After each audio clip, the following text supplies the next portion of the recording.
Colleagues, a warm welcome to tonight's webinar on the mathematics element of the curriculum improvement cycle. Firstly, thank you all so much for taking the time to join us and showing an interest in this work. The numbers that signed up really show the level of interest, which is hugely encouraging. I think it's worth mentioning right at the start of the webinar that there was another webinar held last week around the curriculum improvement cycle in its widest sense, which was recorded. So if you weren't at that, that's definitely worth a look out for. I don't think it's on the Education Scotland YouTube channel quite yet, but it will be at a later point, hopefully this week. So just thought I'd mention that. By means of an introduction, my name's Andy Brown. I am currently the Scottish Government's National Specialist Advisor for Mathematics. I will do my best to open and close proceedings tonight. The agenda that's on the screen at the moment is quite full and hopefully interesting for all attendees. You'll get to hear from a number of people who have all contributed as part of the process, and they'll present sort of little sections of the webinar tonight. And I was really keen that you got to hear from some different voices who have all got experience of the process, and they'll take you through that. Colleagues from Education Scotland, Andy Creamer, Maria Docherty, Nanette Brotherwood, Peter Valentine and Jacqueline Andrews will also give you some background to the curriculum improvement cycle. They'll give you an overview of the process, and then they'll sort of begin to walk you through some of the specific mathematics illustrations. There'll be a short input around some of the cross-curricular learning. And then towards the end of the webinar, Dr. Sanem Hisley-Al-Khan will give you an update on some ongoing academic research that she's been working on in partnership with us, which I think adds even more rigour to the process that hopefully you'll see all about tonight. And then I'll round off the webinar at the end with some sort of timelines and next steps and takeaways. In terms of tonight's webinar, I think the aims are threefold. So first of all, I'm really keen that you leave with an awareness and a bit more of an understanding of the overall process around the curriculum improvement cycle. And just so as you know, you might see the letter CIC coming through. That is the shortening of curriculum improvement cycle. So that's the first thing that we would like to happen by the end of tonight. The second thing is that we really keen to talk you through the work so that you can begin to familiarise yourself with the evolving technical framework and the know, do, understand model in action through the mathematics illustration. But equally, we totally appreciate you'll need some time and space with this. So I would think of tonight as a first step in that process. And I suppose finally, we'd like to encourage you to engage with the work, be at whatever level is right for you, and consider any support you might be able to offer us. That might stem from nothing, other than coming along tonight. But we would really try and encourage you to at minimum feedback on some of the things that you've heard about or seen tonight, or seen when the sample materials go live. And also, there's always the offer to make direct contact with someone like myself as well. So that's in the mix as well. I just wanted to start off with a few kind of key messages at the beginning of the webinar, and then I'm going to hand over to a colleague in just a couple of minutes. So the first kind of message that I want to make everyone aware of is that the materials that we are sharing are first of all in draft. They have already been shared with our national numeracy network, the Education Scotland run, and and a number of other stakeholders, including some groups that again you'll hear more about tonight in terms of our mathematics core group, our collaboration group, and our steering group. So they've all had sight of the materials. The materials will be available for you to explore, and we will send links after the webinar in terms of an email out with links to where you can find those things. They'll be on a curriculum improvement cycle landing page, and there'll be a section for mathematics. But that will come out after the webinar for you to get a chance to go and have a look at those. And we'll also share things like the slides, the recording of this webinar, and also any other helpful links that will come out in terms of a sort of communication after the webinar as well. The know, do, understand model that we will begin to exemplify tonight as part of the framework, I think it's important to know that it's not specific to mathematics, and it would span across all the different curriculum areas. And remember as well that the detail within mathematics might look slightly different to the detail in some other curriculum areas. The sample materials that we're sharing are, as I said just a second ago, are in draft, and they're not a finished product. They're illustrative, and in my motto in this work has always been everything remains in draft until nothing's in draft. So we know we've still got lots of work to do, lots of iteration to go, even in terms of things like the format, the presentation of the documents. All of those things are all in the kind of mix. But that's what events like this are here to do, which is to try and help us with that process to gather feedback from colleagues like yourselves on the call. The purpose of sharing these materials, I suppose, is really for early familiarisation by illustrating such things like how the evolved know, do, understand model as part of the technical framework is structured. We want to also sort of make people aware about what progression would look like within the new model, and also how key concepts, knowledge and skills would interrelate. So again, just to make it clear, these are sample materials. They're not the mathematics curriculum, and they're not a partial release of the final content. We're trying really hard at the moment not to overwhelm people, and we hope the sample materials are not overwhelming, but we think it's really important for you to get a chance to see the framework at this stage. The function is ultimately to give you a worked example to see, to see what's been happening, what's been code designed with a system that hopefully helps teachers and practitioners out there to get a feel of what this looks like in the early stages. I suppose I've said it, but I'll say it again, that these samples have been developed and shared with a wide range of stakeholders, and you'll hear a bit more about the process around that in a few minutes' time. A couple of final points from me. The first is that the illustration in the sample materials won't include any direct link to assessment. It's not that we've forgotten about that. It's just that there are ongoing discussions and thinking in this space. So at the moment, you won't see any links to assessment within the sample materials. In a similar mould, the illustration won't include references to the senior phase or, for example, the complex needs milestones. Again, thinking in those areas remain under construction. It's not that it's not happening. It's just that we were keen to share a particular snapshot of the work at the moment. And the final point from me, I suppose, is that somebody once told me that feedback's a gift. And so I would say that feedback is really important in this process, both positive and highlighting areas for us to consider. So if you're getting a feeling tonight that things feel like they're moving in the right direction and you're comfortable, please do feed that back. If there are areas that you think could be strengthened, etc., then please also do feed that back as well. And we've been really open to that since the beginning of this process, and I'm sure that there'll be colleagues on the call who would echo that as part of their their day job out in schools, who've been part of the process, and who would say that feedback has definitely been taken on board. And I'll pick that a bit more up at the end. So at this point, I'm going to hand over to Andy Creamer and introduce him. He is the Head of Learning, Teaching and Assessment Education Scotland, and he's going to give you a little bit of an overview to the background of the curriculum improvement cycle. Andy, okay, I'll hand over to you. Yep. Okay. Thanks, Andy. As Andy mentioned, I'll just give a bit of an overview that gives a bit of context to the work that's taken place involving the core and collaboration groups for maths. Key driver for this goes back to the 2021 OECD report.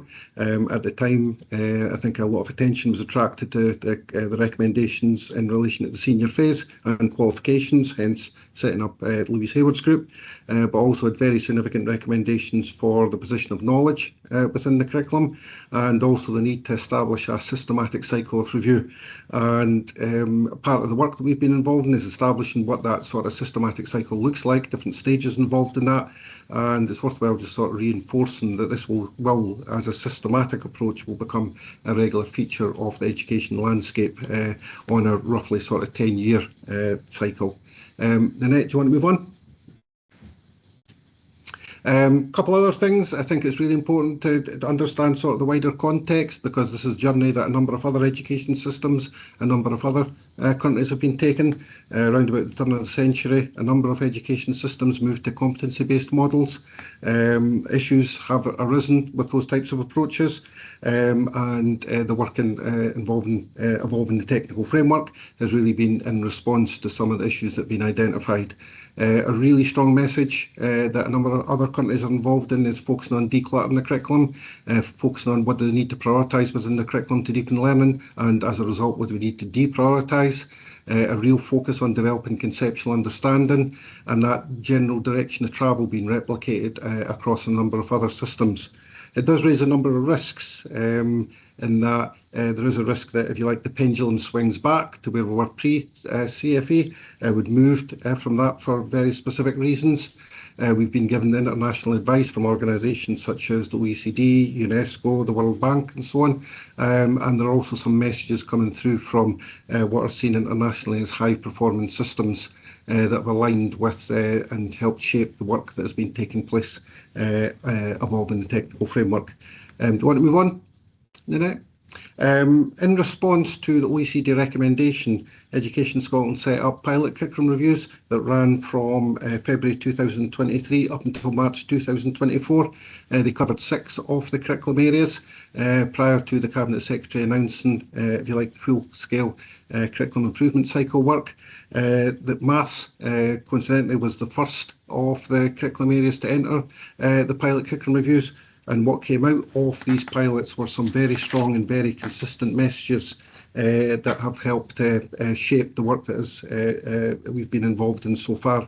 Some of these messages focused on, for instance, issues with experiences and outcomes, the fact that we're vague, open to a wide variety of interpretation, perceived barriers to attainment, barriers to progression. We have numerous stories across a range of curriculum areas about some significant barriers, where primaries, for instance, had high degrees of autonomy, and then learners were transitioning their feeder secondary school with a wide variation in their base of knowledge.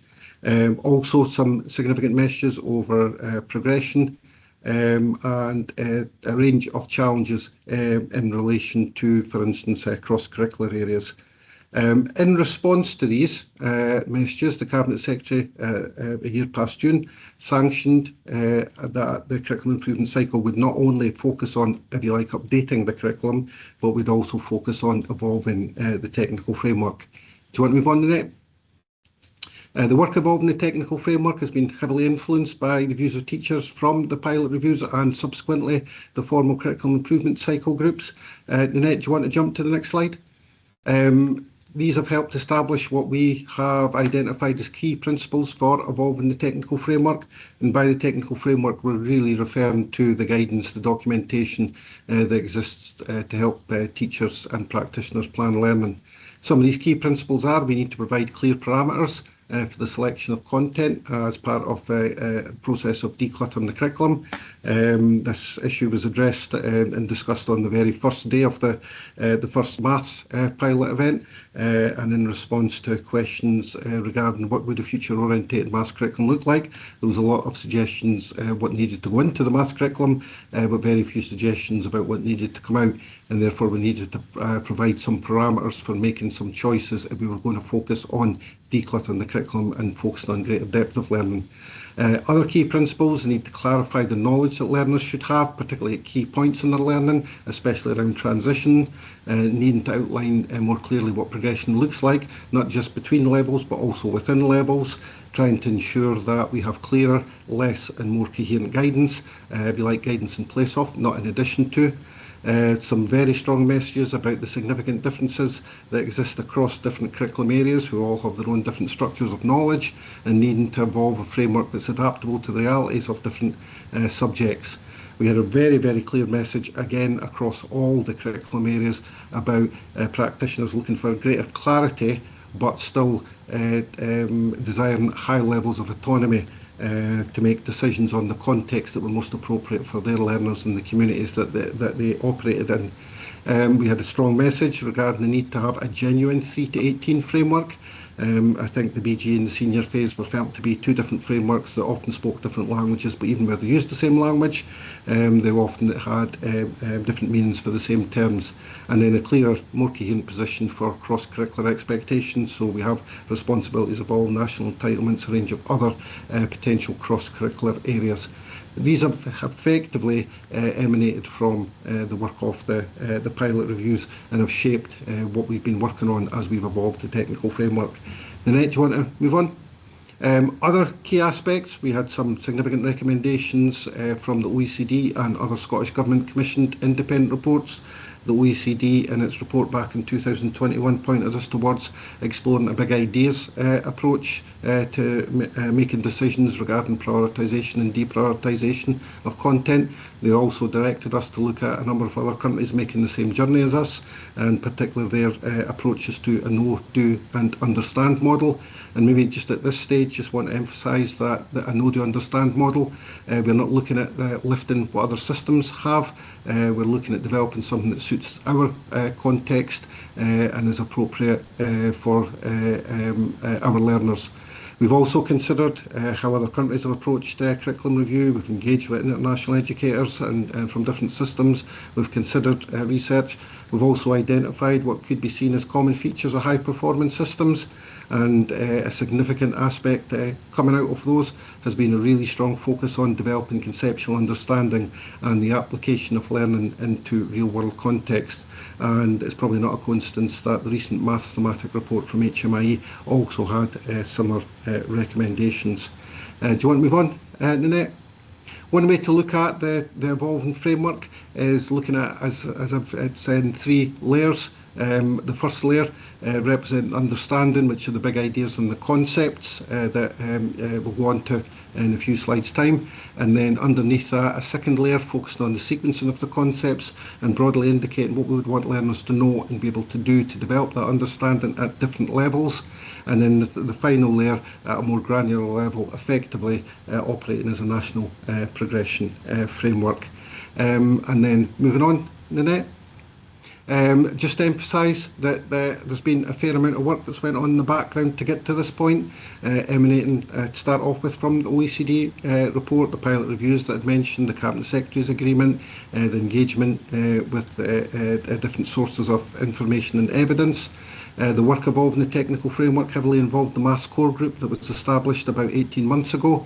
We've taken different proposals to a working group from the Curriculum and Assessment Board, which involves professional associations, key stakeholders such as ADES, SQA, ITE, and ran ideas past and sought feedback. The Maths Core Group's been involved. We've prototyped different models.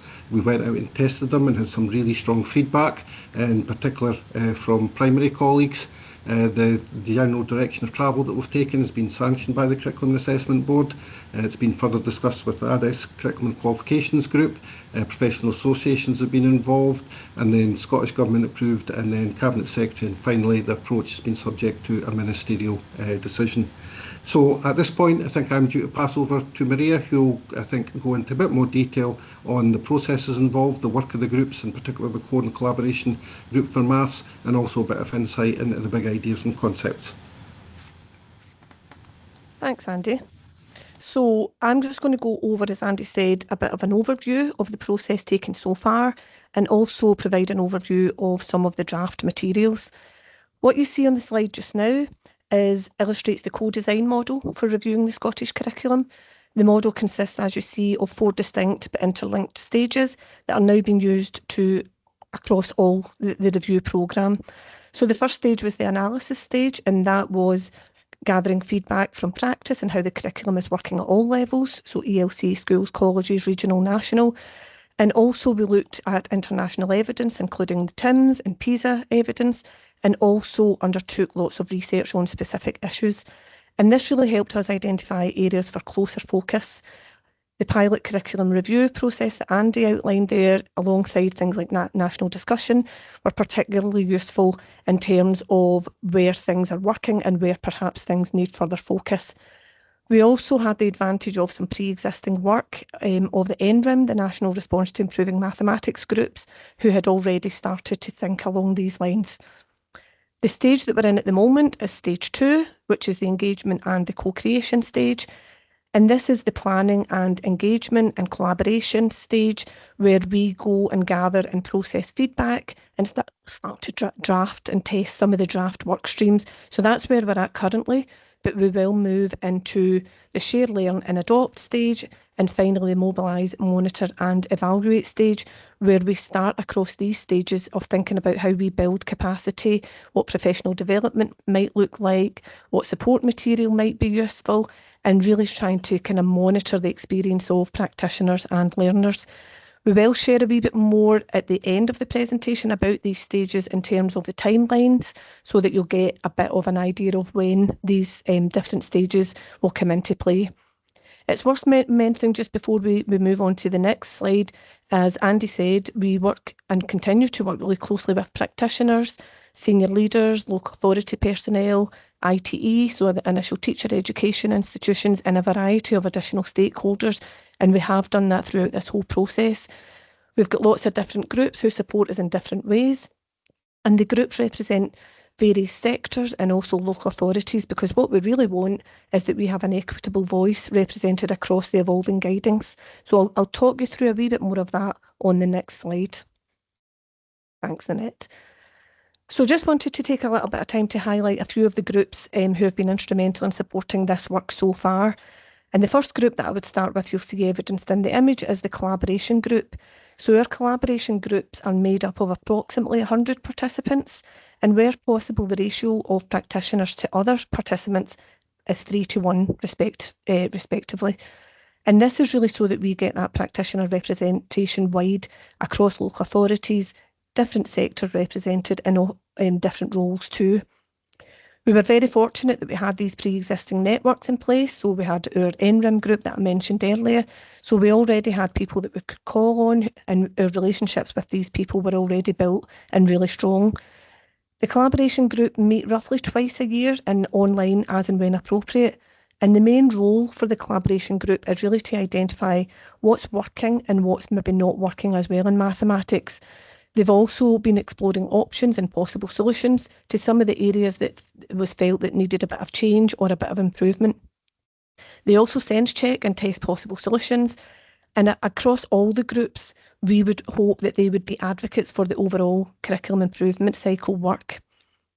If I move on to the core group's made up of 15 to 30 participants, and they're initially drawn from our wider collaboration group. Again, membership across this group is made up of ELC practitioners, ASN practitioners, primary and secondary practitioners. We've also got some quality improvement managers in there. We've got ITE and SQA and Education Scotland and Scottish Government in the room too. The core group work really closely with our team, the Numeracy and Maths team, and also the national advisors, Andy Brown, who introduced the session tonight.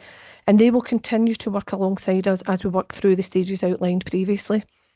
We try to meet 4 times in person and any online sessions as and when required. And to date, our core group members have been instrumental in shaping and informing the direction of travel. They've discussed and supported the big ideas, the concepts, the mathematical skills, and they've provided invaluable support and feedback in any draft documentation in relation to mathematics, but have also been a good sounding board and provided comment on relevant papers emerging from the overall CIC work. Again, an essential element of their role is to update and engage their own networks by cascading important messages and updates. And in doing that, they're gathering feedback, and that helps us make sure the documentation that's going out is robust and as coherent as possible. The last group that I'll mention is the steering group. The steering group is co-chaired by ADES, ES and SG, and is made up of about 10 to 15 participants from local and national government, as well as representation from our initial teacher education. The steering group meet 5 times a year. Sometimes these meetings take place remotely, sometimes it's in person, and occasionally additional meetings might be convened where it's felt appropriate. Again, the role of the group is to give and source strategic advice and direction. They provide some support and challenge. They provide oversight and coordination of the overall work, and they start to identify issues emerging from that work. They, again, are advocates for the overall curriculum improvement cycle work, and they support and champion the work when they can. We also have Education Scotland Associates supporting the work. We have regular spotlight sessions across our national networks and platforms, and we have various critical friend networks to call on as required. So hopefully this will give a sense of the collaboration that we have engaged in. Thanks, Annette. What you'll see on this slide just now is our draft purpose statement. We've tried to ensure some of the mathematical skills that we'll talk about later, so reasoning, investigating and problem solving, are evidenced through this purpose statement. The purpose statement has been co-created and refined through feedback from across those networks that I mentioned earlier, and we hope that it's aspirational, succinct and connects with what is to follow across other layers of the framework. If you move on to the next slide, please, Nanette, thank you. Okay, we'll shortly share the mathematical big ideas, but just before we do, we thought we would share with you the current working definition of the big ideas, which is taken from the Language Matters paper. You will see from this definition that the big ideas outline the understanding children and young people will develop over the course of their learning. And as Andy said earlier, many high-attaining jurisdictions have also adopted a big ideas approach, and the recommendations from the OECD report in 2021 suggested that we too consider a big ideas model to support curriculum coherence and to help determine the criteria for the selection of content. So this is our draft big ideas. I'll give you a minute just to look at them, and I'm hoping that what you will notice is the first three.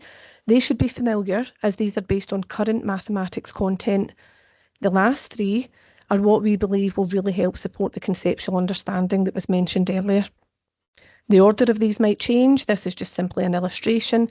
The important message that I would like to stress in this slide is that all the big ideas are interconnected, and it's the totality of all six that will really help make the difference. I'm going to just very quickly go over an overview of one of the big ideas in the next slides. Thanks, Annette. So here you will see our mathematics is interconnected big idea, and it was really just to exemplify that every one of the big ideas would be followed by a summary statement, and that summary statement will introduce the big idea and kind of outline the importance of it, as you can see here for the mathematics is interconnected. On the next slide, what you will see is that every big idea would then be followed by a more detailed descriptor, providing more detail and more depth. And I will just pause. I know you can't read all of that, but hopefully you will get a sense of the level of detail and the depth that this would be provided, so that it gives a really good steer in terms of how practitioners will receive this.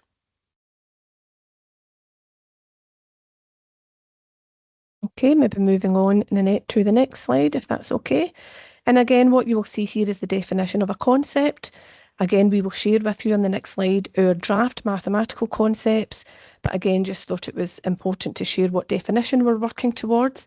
Again, the definition of the concepts and the big ideas has been through many iterations, through feedback from our core collaboration groups and wider networks. The concepts help shape the understanding, so should be connected to the big ideas, and the concepts are underpinned by knowledge. Throughout the concepts, practitioners should have a greater clarity on what knowledge learners should have at each stage. And the next slide will show our draft mathematical concepts as they stand at the moment.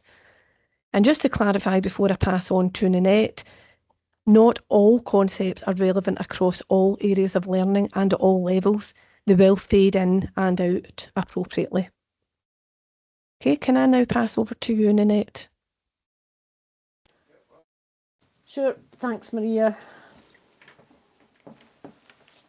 So, as well as sharing the big ideas and the concepts at this time, we felt that it would be really useful to let you see some of the ongoing work on what we are currently referring to as the next layers of the technical framework, and also to explain how we are evolving from the current E's and O's to the understand, know, do model. So our initial work focused on number. We identified the relevant strands from the current E's and O's, pulling out the knowledge statements that are already there. We then started to construct statements that were implied but not explicitly stated within the E's and O's. We identified gaps and we tried to fill them. We grouped the knowledge statements under the draft concepts, again filling gaps as we found them. And finally, we arranged the statements to provide progression within and across levels. At this stage, the work was then presented or taken to our core and collaborative group for discussion and detailed feedback. We took all of the comments back and reworked the knowledge statements based on this feedback. We then moved on to building the do statements. We wrote statements that reflected what we want learners to do to demonstrate their knowledge. At each stage, we shared the work across the ES Maths team, but also we worked really closely with our Education Scotland associates, other critical friends, some from within the core collaborative group, and some others. We made continued refinements based on conversations and feedback, and this resulted in us having no and do statements in the number section of the curriculum, which we were able to share with the core and collaboration groups.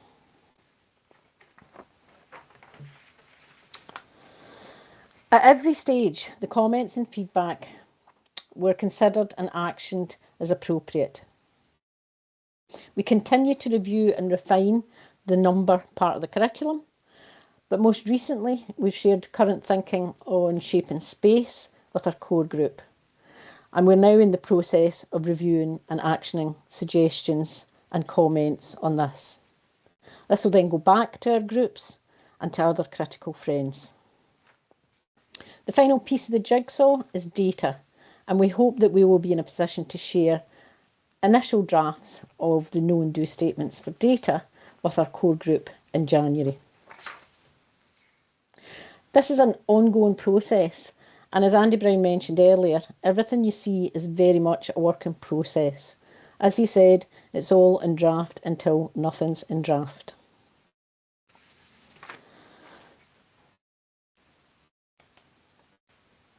So in order to give you a flavour of how this work is progressing, we're sharing with you the ongoing work on the patterns and sequences concept. We chose patterns and sequences because it develops from early through to 4th level and beyond. As Maria mentioned earlier, not all concepts will do this. Others will fade in and out at different stages.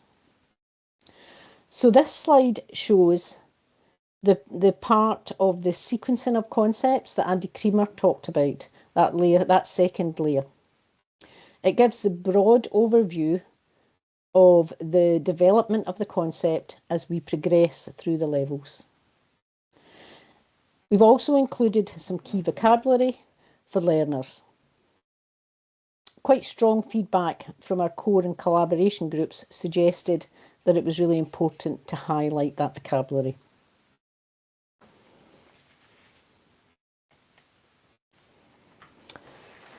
So on this slide, you can see the next layer of the framework, which provides those granular no and do statements, which I talked about earlier. You will see that this takes you from the beginning of early level through to the end of 4th. We provide stepping stones through the levels to clarify progression. At each step, there are no and do statements. Now, I know it will be difficult for you to read on screen, but when you get a chance to look at it properly, you'll see that we've tried to keep the knowledge statements as clean as possible. But we've also provided examples and images in the do statements to make them clear and unambiguous. Feedback so far has been that the level of detail provided is just about right. There is still much work to be done on refining the framework, but hopefully this will give you a clearer idea of the direction of travel and allow you to feedback on the progress so far. And I'm now going to hand on to Peter, who's going to talk a little bit about implications of the changes. Thanks, Nanette. Hello, everyone. Have you ever stopped to think about mathematics, not just as a subject we teach, but as a language that we use to describe, question, and understand the world around us? It's a powerful idea, and it's what I'd like to explore with you for the next 10 minutes. We'll journey from this big idea of maths as a language right through to what it can look like in our everyday classroom practice. It's an idea that has the potential to change not just how our learners feel about maths, but how we as educators feel about teaching it. So let's begin. Next slide, please, Nanette. So what do we actually mean when we say mathematics is a language? Well, like any language, it has its own vocabulary, grammar, and symbols. It's a shared and precise way for us to communicate. This isn't just about numbers, it's about the fundamental concepts that underpin all areas of mathematics. When we see it in this way, we start to build a much deeper conceptual understanding in our learners. This language allows us to model and solve real-world problems. Think about it, from an architect designing a building to a shopkeeper managing their stock. They're all using the language of maths to communicate and find solutions. It's a language that crosses disciplines and cultures. It's also essential for talking about abstract ideas.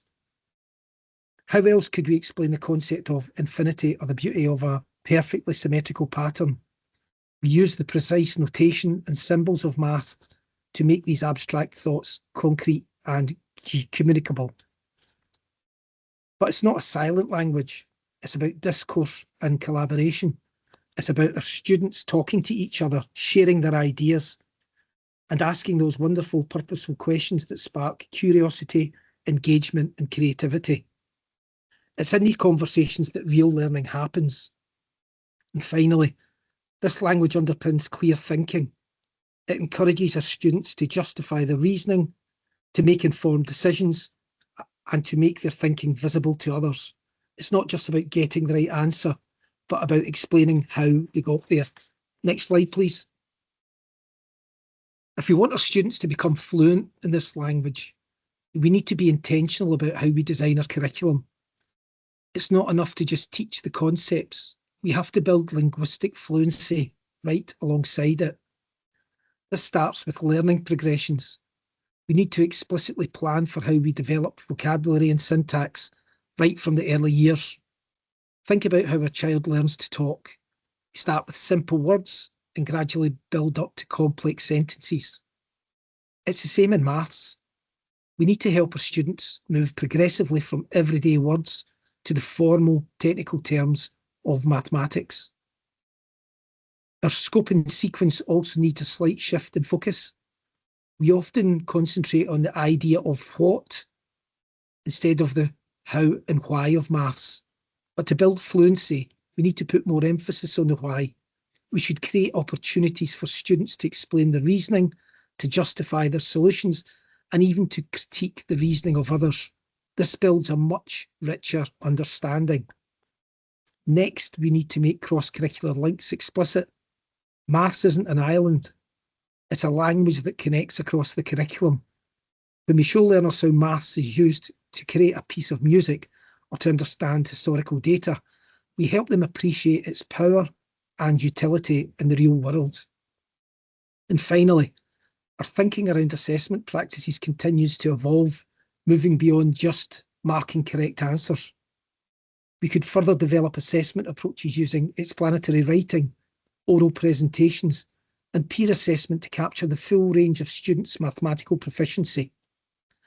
We need to assess their ability to communicate mathematically, not just their ability to calculate. Next slide, please, Nanette. So we've looked at the curriculum, but where the magic really happens is in our settings. Our settings must become places of mathematical discourse, where learners are actively making meaning together. This is all about classroom talk. We can create language-rich environments by using what some call talk moves. These are just simple prompts to encourage students to elaborate on their ideas, to listen actively to their peers, and to build on each other's thinking. It's about fostering a culture where every voice is heard and valued. Modelling is also crucial. As teachers, we need to think aloud. We need to make our own reasoning visible and model what it means to be a curious and persistent mathematician. We can show our students that it's okay to make mistakes, to get stuck, and to try different approaches. We are modelling not just the language, but the very disposition of a mathematician. Our task design plays a huge role. We can use closed and open-ended questions, extending into open-ended problems and investigations. We can design collaborative tasks that require students to communicate and discuss their ideas, providing a genuine purpose for using the language of maths. And lastly, we need to provide multiple representations. A concept can be shown with objects, with pictures, with diagrams, or with symbols. By providing these different representations and explicitly teaching the conventions behind them, we give our students more tools to understand and to express their mathematical ideas. Next slide, Nanette, please.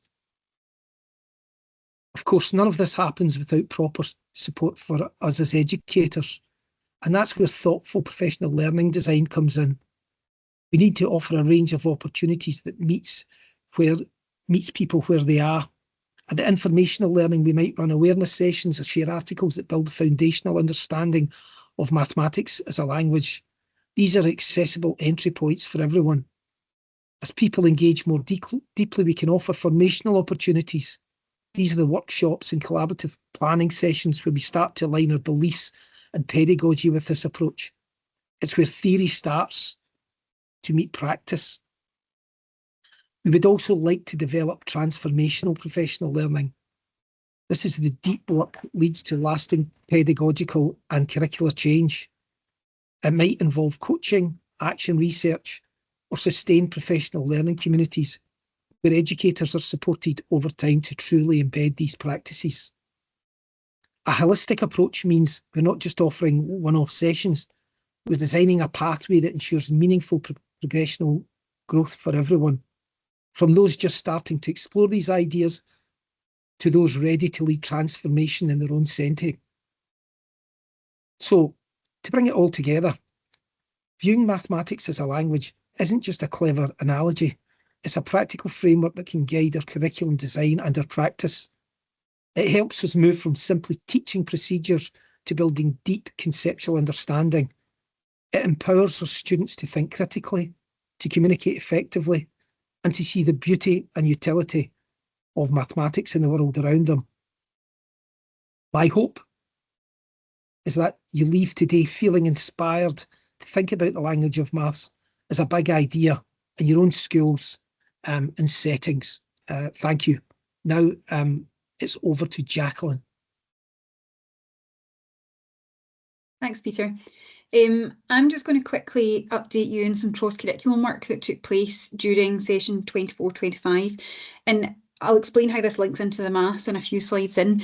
During the session 24-25, groups of practitioners from all sectors, academics and stakeholders all came together to explore cross-curricular learning. And you'll see on the screen the different strands that were explored by these groups. These strands were identified as work that's already being carried out in the system, or it's already written into policy. There's lots of passion for lots of these things out there already, but it's just, it's not always carried out in a consistent way across the country, so that all learners are getting the same experiences. So this work set out to explore what learners should really be looking to know, do and understand. What it also set out to do was recognise the work already carried out in Scotland, but also consider how to embed it more consistently into the curriculum moving forward. So there is a forthcoming paper which will share the detail of this work. If you keep your eye on the Curriculum Improvement Cycle webpage, it'll be published there. I don't have a date for that to give you today, unfortunately. The reason we're sharing this today as part of this maths webinar is because the main focus of the work going forward is to ensure that these are all embedded within the new technical framework and any national guidance, but in a natural way. And that's something I'm going to really emphasise today. So some of this work will link into the maths, some of it won't. But again, I emphasise this is only where it's natural and not artificially. So it's not that we're adding lots more things into the maths curriculum. It's about making really good natural links and embedding and weaving it through where it's appropriate to do as well. So some of the early exploration about some of these links it started, and we just wanted to kind of highlight some of these potential links today just to give you a bit of a flavour of it. These aren't set in stone, they're just early thoughts, and it's just to give you that idea of those links into maths going forward, or potential links. So the ones that you can see on the screen, the first one here is about the digital skills, and then we've got democratic values as well, and it just is to show that this could link in with the data within maths, and you can see that the parts highlighted in yellow are the parts that could potentially link with maths. Not to say that they definitely will, but just to give you a bit of that flavour of how they might.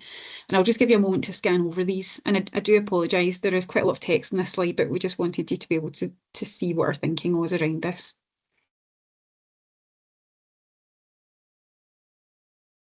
And then just on the last, my next slide there, we've got another example of the big idea of language, mathematics as a language, which leads in nicely from what Peter was talking about there, and the link with language and communications as cross-curricular, as a cross-curricular strand as well. So as I say, they're just some potential links we thought it would be helpful to share with you. It's high level at the moment, the detail will follow. Work will continue with this, and we will continue to work closely with our core groups, collaborative groups, all the stakeholders as well, to develop this so that it is natural linkage. So again, I've said it before, but I cannot emphasise it enough. It's not that we're adding things into it, it's that we're weaving work that's already been carried out in the system, but just making sure that it's in a more sustainable way, and it's in a much more systematic way, and that it's equitable across the country, so that all learners are getting access to the same experiences as well, and it will be where they naturally link. And at that's me finished. I'm just going to pass over to Sanem, who'll talk about the research now. Hello, thank you. So I'll be talking about our research that we have been working on with Corinne Anger, who's a doctoral researcher at the University of Stirling, where I used to be based in before coming to England 2 years ago. So our research explores how educators across school phases are beginning to make sense of the evolving mathematics curriculum in Scotland. So I just want to highlight that our research is independent and funded by Anglia Ruskin University, but we have been working very closely with Andy Brown as our informant and critical friend, as well as other colleagues from the Scottish Government, Education Scotland, Scottish Qualifications Authority. So we would like to thank them all to design our focus groups, pilot questions, etc. And we have already seen that some of the feedback, both from our research and from wider professional conversations, has been listened to. So I think this shows that the maths curriculum is genuinely evolving in response to the field. And I think that's important to highlight that.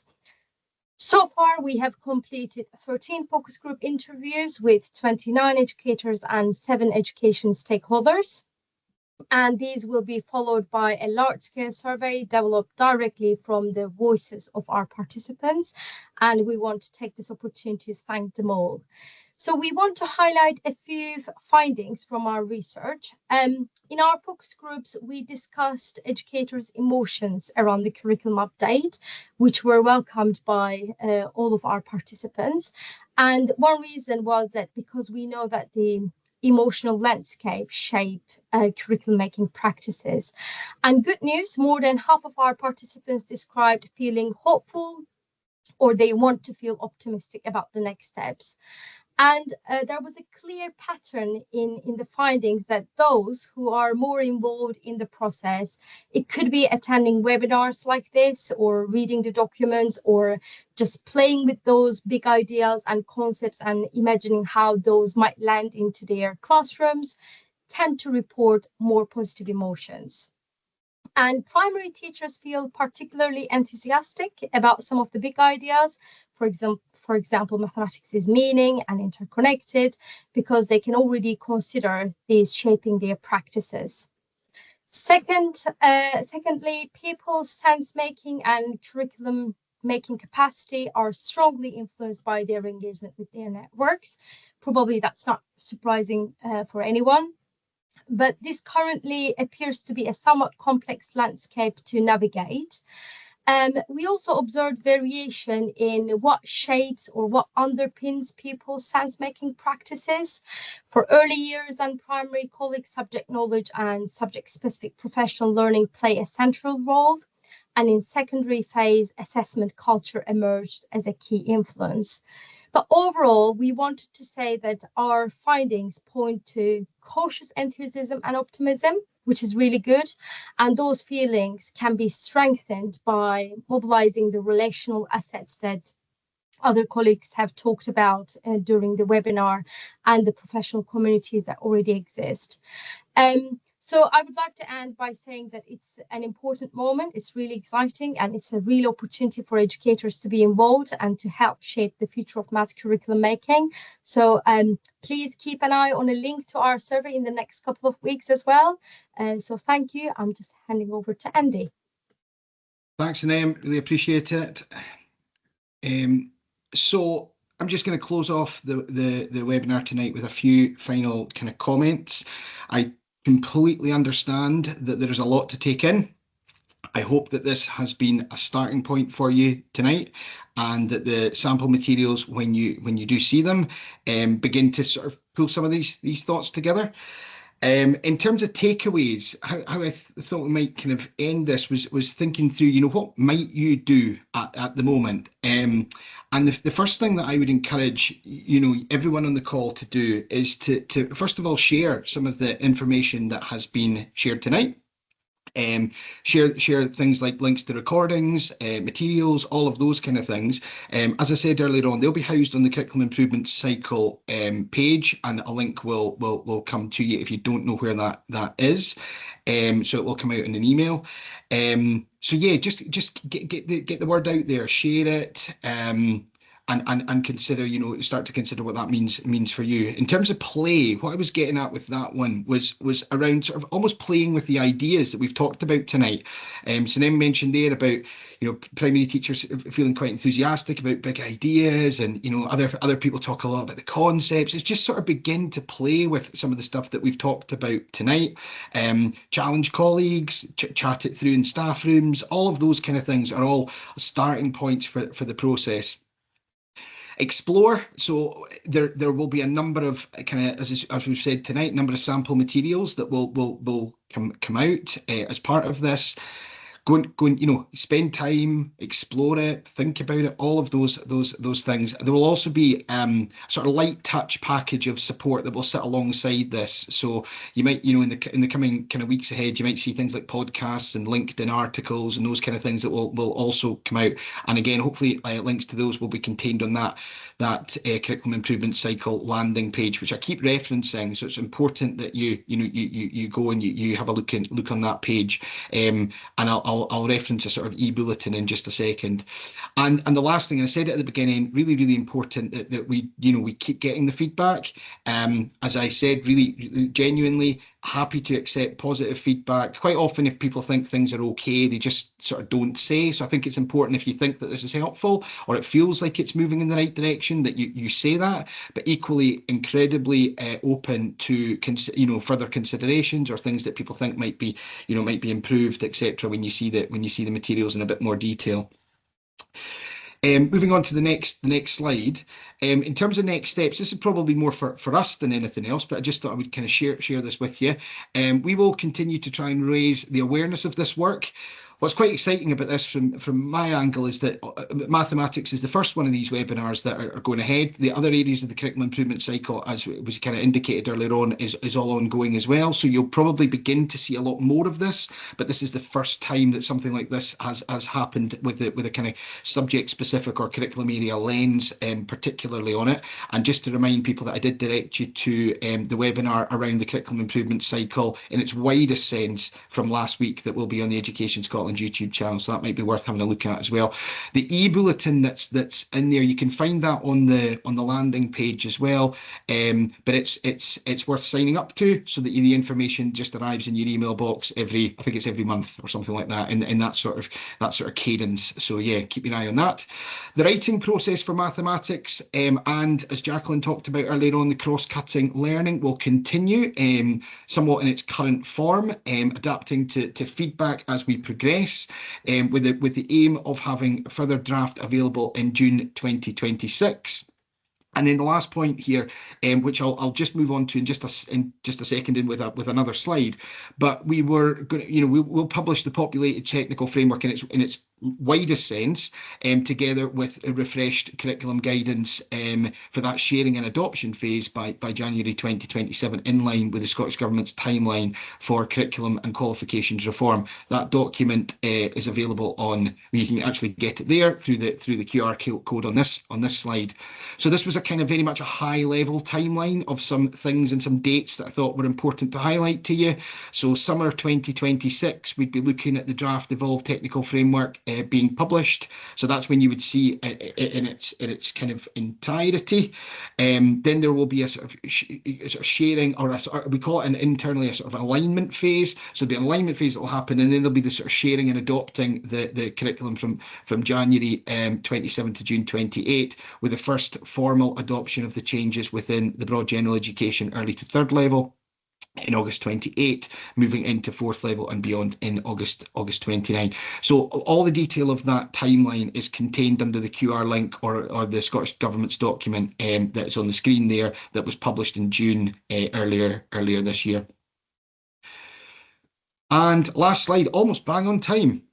So in terms of feedback, it's important that we get feedback in two senses. The first one being about tonight's webinar, and that's what that QR code will take you to just now. Questions, I was a little bit confused myself around this earlier on. So question 6 and question 7, that's just as part of the feedback form. So if they're asking you around the title of the event, if you could make it clear that it's the Mathematics and Numeracy Curriculum Improvement Cycle update, would be useful. And in terms of name of presenter, you can put me or Education Scotland Maths team or whatever, something in there just in case you're wondering what to fill in there. So it'd be really good to get specific feedback on the webinar. And then on the curriculum improvement cycle page, no doubt in a math section, there will be the opportunity to feedback on the sample materials. And I feel like I'm echoing myself a lot of time, but it really is important that you do take the time to do that if you have the capacity to do so. So we'd love to get your feedback on that. So at that point, I just want to finally finish with a big thank you, first of all, to everyone who's presented tonight, because as you can well imagine, with over 500 people on the call and nearly 1,000 people signed up, it's pretty nerve-wracking. So a big thank you to all the people who presented tonight. Also, a big thank you to everyone who's contributed. Some people have contributed formally, and there's a set of people also who have contributed somewhat informally, quite often specifically to me. So I really want to make a big public thank you to those people who have really helped shape the work that's going on. And the final thank you is obviously to yourselves for coming along tonight. I hope it's been informative and useful for you. We will pick up whether it has done through the feedback. But I do hope it sort of gives you an indication as to the direction of travel regarding mathematics, and then no doubt there will be further information as we progress into next year. So at that point, I think I'll close the webinar off and wish you all the best, and thank you again for joining.